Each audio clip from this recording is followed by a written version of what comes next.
من الشیطان الرجیم بسم اللہ الرحمن الرحیم الحمد للہ رب العالمین والصلاة والسلام علی رسولہ الکریم وعلی آلہ الطیبین الطاہرین المعصومین اما بعد القاریۃ ما القاریۃ وما ادراک ما القاریۃ یوم یکون الناس کالفراش المبثوث وتکون الجبال کالعہن المنفوش واما من ثقلت موازینہ فهو فی عیشۃ راضیہ واما من خفت موازینہ فامہ ہاویہ وما ادراک ما ہی نار حامیہ صدق اللہ العلی العظیم۔ درس قرآن و اطرت کا یہ سلسلہ جاری و ساری ہے۔ آج سورہ قاریہ جس کی 11 آیات ہے، مکی سورت ہے، اس کی مختصر ترجمہ و تشریح آپ کے سامنے پیش کرنے کی سعادت حاصل کر رہے ہیں۔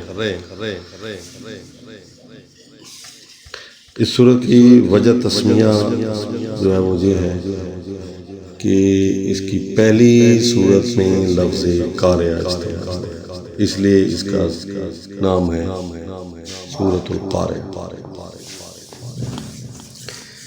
اس سورت کو پڑھنے کا ثواب یہ ہے کہ حضور پاک نے فرمایا جو شخص سورہ القاریہ کی تلاوت کرے گا تو قیامت کے دن خدا اس کے میزان اعمال کو بھاری کرے گا۔ دوسرا فائدہ، جو بھی اس کو پڑھے گا خدا اس کو فتنہ دجال سے محفوظ رکھے گا اور قیامت کے دن جہنم کی گرمی سے اسے معمون فرمائے گا۔ سبحان اللہ۔ اچھا، اس سورہ کے کچھ اجمالی جو فہرست ہے، جو مضامین اس میں بیان ہوئے وہ درج ہے۔ 4 مضامین بیان ہوئے۔ نمبر 1، قیامت کی ہولناک کیفیت کا بیان کہ اس میں قیامت کی جو ہے نا ہولناکی بیان، اس کا جو اندوہناک منظر ہے اس کو بیان کیا گیا ہے۔ نمبر 2، اس حادثہ کا متعلق سوال کیا گیا تاکہ لوگ اس کی تفصیل اور اہمیت جاننے کے لیے آمادہ ہوں۔ سوال کا مقصد یہ ہوتا ہے کہ سامنے والے کو جھنجھوڑا جائے اور جو بات کی جا رہی ہے اس کی تفصیل اور اہمیت کے لیے اس کو آمادہ کیا جائے۔ تیسرا جو ہے قیامت کے وقت کس طرح نظام عالم درم برم ہو جائے گا، اس کا بیان ہے۔ چوتھا، وزن اعمال کا تذکرہ، جس کی نیکیوں کا پلڑا بھاری ہوگا وہ عیش والی زندگی میں ہوگا اور جس کی برائیاں زیادہ ہوں گی تو پھر حاویہ اس کا زاویہ ہوگا وغیرہ وغیرہ۔ میزان کیا ہے جو اہم بات ہے اس میں، چند اہم باتیں ان کا میں آپ کو خلاصہ بتا دیتا ہوں احادیث کی روشنی میں بذریعہ احادیث۔ ان امیر المومنین والائمۃ من ذریتہ ہم الموازین، فرمایا کہ بے شک امیر المومنین اور جو آپ کی نسل سے ائمہ ہیں وہ ہی موازین ہیں، یعنی میزان ہے، تولنے کا ترازو ہے۔ صادق آل محمد فرمایا المیزان العدل، عدل الہی جو ہے وہ میزان ہے۔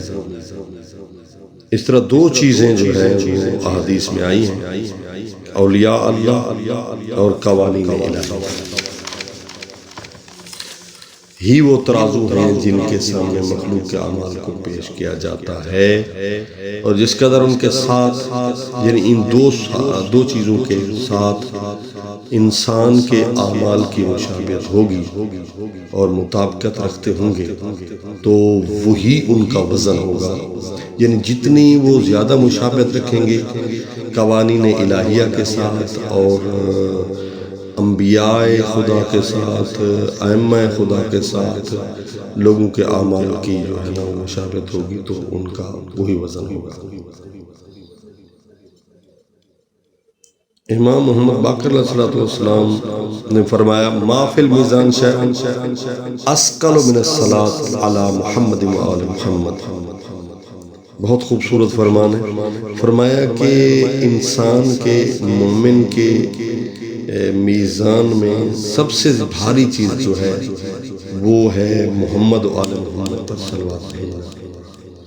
جب کسی مومن کے نام اعمال میں یہ چیز ڈال دی جائے تو وہ اس کا نام اعمال اور اس کا میزان بھاری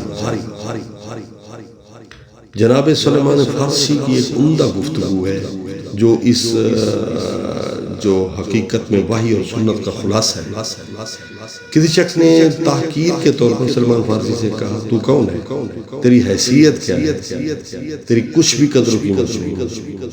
سلیمان فرمایا اما اولی و اولک فنطفۃ قذرۃ، بہرحال میری اور تیری ابتدا جو ہے وہ ایک نجس قطرے سے ہے، واما آخری و آخرک جیفۃ منتینۃ، اور میری آخری حالت اور تیری آخری حالت وہ بھی ایک مردار لاش تھی، بدبودار لاش بنا۔